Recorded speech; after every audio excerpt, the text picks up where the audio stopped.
हम कहां से डिस्टर्ब कर रहे हैं?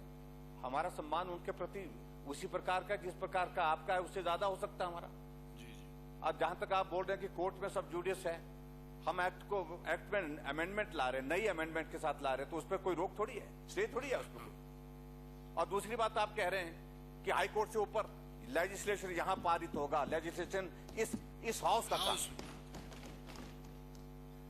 जुडिशरी अपनी जगह है, उनके प्रति हमारा सम्मान है, उसके बाद उनको लगता है कि इसमें कोई अमेंडमेंट करनी है, करेक्शन करनी है, कोई कमी रह गई है और उसका इम्प्लीमेंटेशन काम उनका है। प्लीज, और ये अधिकार अपने पास रखिए सिंघा साहब, कानून बनाने का अधिकार यहाँ रखिए, वहां मत दीजिए जो जिस तरह से आप कह रहे हैं। और आप तो कानून के सिंघा जी बैठे प्लीज, इसलिए मैं कह रहा हूँ सिंघा जी आप पैरामीटर के अंदर, बिल्कुल पैरामीटर के अंदर है अध्यक्ष महोदय। आप देखेंगे हम सुने सिंघा जी प्लीज। उपाध्यक्ष महोदय जी, उपाध्यक्ष महोदय, तो मुझे लगा कंफ्यूजन, आप थोड़ा सा इसमें जाएं थोड़ा बारीकी में। जो आपका the constitution schedule caste order 1950 और उसमें clause 1 of article 341 of the constitution of India, उसमें जो क्लॉज 3 है ये, उसमें बड़ा क्लियर शब्दों में उसमें डिफाइन किया हुआ सारी चीजों को लेकर के कि एक बात तो हम बड़ा साफ कह रहे हैं कि जो हम इस सारी चीज में जो कर रहे हैं उस तरह की आप लोगों को पता नहीं क्यों ऐसा लग रहा है कि हम ये कर रहे हैं वो कर रहे हैं। और उसमें जो कॉन्स्टिट्यूशन जो शेड्यूल कास्ट 1950 में जो पहले ही प्रावधान है कि शेड्यूल कास्ट का बेनिफिट केवल उन्हीं को मिलता है जो हिंदू धर्म से हैं, और हिंदू धर्म से जिसमें जो है, जिसमें यहां बड़ा डिफाइन किया है, notwithstanding anything contained in paragraph 2, no person who professes a religion different from the Hindu, Sikh और Buddhist religion shall be deemed to be a member of schedule cast.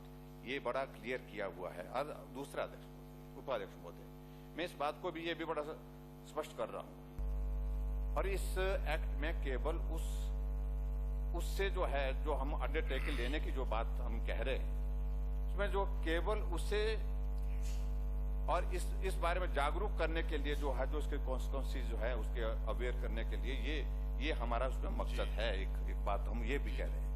और दूसरी बात मैं समझता हूं कि जहां आप ऐसे सोच रहे हैं, जो यहां पर आप लोगों ने जो बहुत विस्तार से बहुत कहा कि 3% है, जब ये भारत आजाद हुआ था उस वक्त मुस्लिम कम्युनिटी की, अगर मैं पर्टिकुलर कहूं, पॉपुलेशन कितनी थी? 7 करोड़ के लगभग से।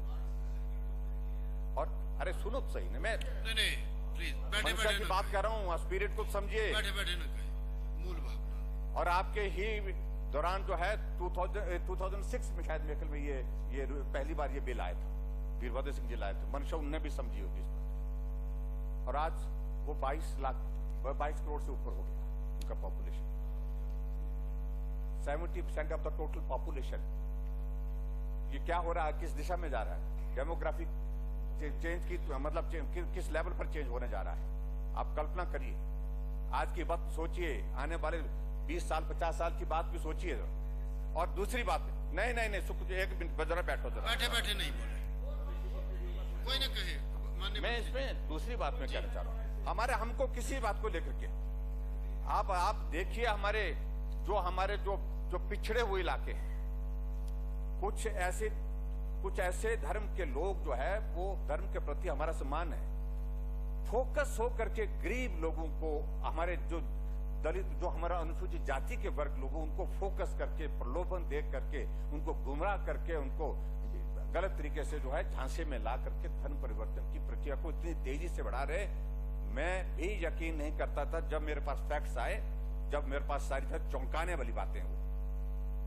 अब रोहडू की परिस्थितियां, रामपुर की परिस्थितियां आने वाले समय में किस दिशा में जा रही है, आपकी आने की परिस्थितियां किस दिशा में जा रही हैं, आपके बंजार में किस तरह फोकस करके, नाम नहीं बदले, नाम वही रखे गए, लेकिन हर रविवार को कहां जा रहे हैं?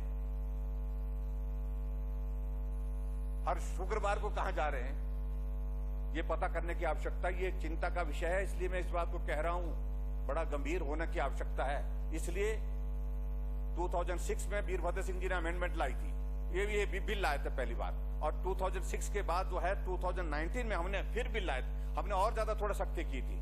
और आज मैं महसूस कर रहा हूं, आज मैं इसलिए महसूस कर रहा हूं कि आज की तारीख में इसमें और ज्यादा सख्ती करने की आवश्यकता है। अगर धर्म में परिवर्तन करके कोई आदमी अगर जा रहा है तो जिस धर्म में जाना उसमें हमें, लेकिन उसको बेनिफिट देने की बात पर हमको सोचना चाहिए कि उसको वो बेनिफिट मिलना है कि नहीं मिलना है। किसी के विरोध का विषय नहीं है बिल्कुल भी। स्पिरिट इसकी जो है बड़ी सीधी सी बात है। इसलिए उपाध्यक्ष महोदय मैं यही कहना चाहूं कि इस भाव को समझिए, इस भाव को जानिए और इस भाव के साथ आगे बढ़ने की आवश्यकता है। ठीक है।